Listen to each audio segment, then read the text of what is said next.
All right, church. All right, brothers and sisters. Here's the headline. I'm going to put the link below for you. Comes out today, May 15th, Shavuot, 2013. I want to thank a viewer of mine, Crystal, who sends me this article, and I want to share with you what she had spoke to me, and I agree. We're getting close. We're getting close, brother, is what she stated. Here's the headline. Palestinians mark their 1948 displacement. Ramallah, West Bank, Associated Press. Tens of thousands of Palestinians marked the 65th anniversary of their mass displacement during the war over Israel's 1948 creation, marching in the streets and in some parts of the West Bank, clashing with Israeli security forces. Every May 15th, Palestinians hold rallies to commemorate the Nakba, or catastrophe, the term they use to describe the displacement when hundreds of thousands of Palestinians fled or were driven from their homes during the fighting. The dispute over the fate of those Palestinians and their descendants, now numbering several million people, remain at the core of the Arab-Israeli conflict. The United Nations General Assembly approved a partition of British ruled of Palestine into separate Jewish and Arab states in 1947. In May, the month of May, 1948, we are in the month of May, as we're looking for the imminent rapture of the church, 2013. It was in May. Israel declared her independence. Israel views the Palestinians' return as demographic suicide and expects the displaced and their descendants to be taken in by a future Palestinian state. But intermittent Israeli-Palestinian attempts to agree on the terms of such a state have so far failed. Across the West Bank on Wednesday, sirens wailed at noon for 65 seconds to commemorate the 65 years since the Nakba. Thousands marched in Ramallah from the grave of the late Palestinian leader Yasser Arafat to the city center. Many wore black in a sign of mourning, holding Palestinian flags and large keys symbolizing the homes they left behind. The right of return will not die, chanted the protesters. Schools closed at midday, and parents brought their children to the demonstration. In Ramallah, 38-year-old Manwal Awad brought her 11-year-old twins to the protest. Every year, I bring them with me to inherit the story of our Nakba and to keep the dream of return, she said.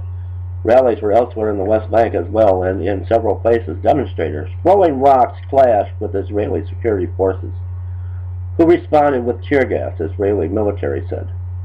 Near the volatile city of Hebron, a firebomb hit an Israeli military vehicle, causing it to overturn and injuring 4 soldiers, the military said.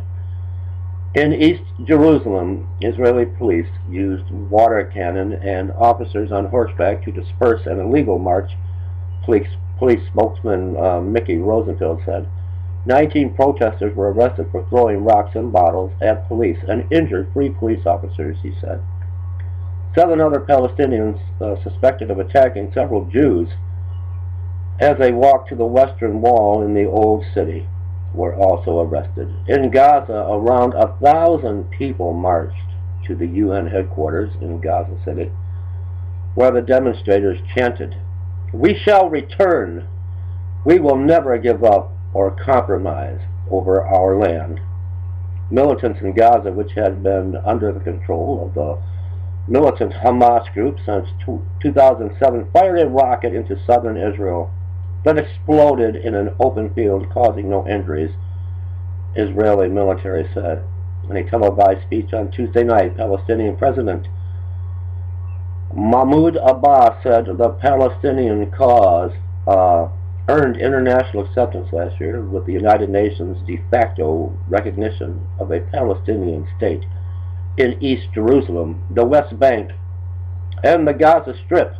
We won the support of the world, Abbas said, adding that Israel's policies toward the Palestinians are condemned internationally.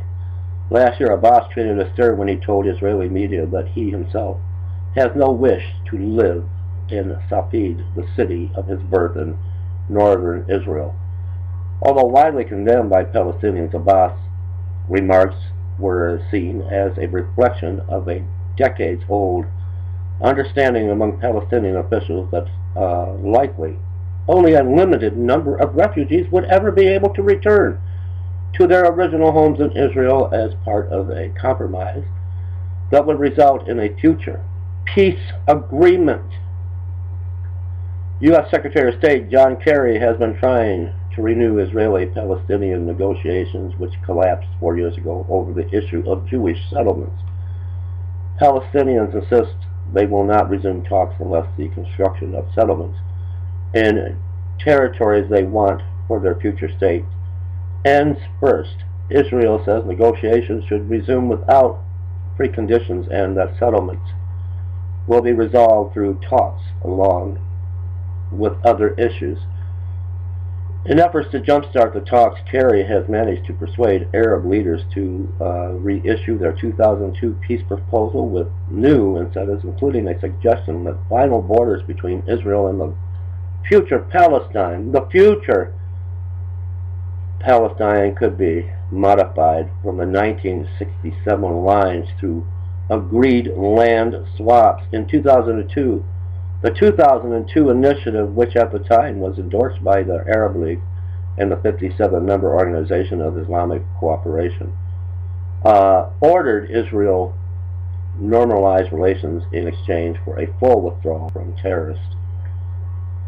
I'm going to put the link to this below. There's just a little bit more and my computer just reloaded. But yes, brothers and sisters, we're getting close. Look up. Look up. It's about to break the sky.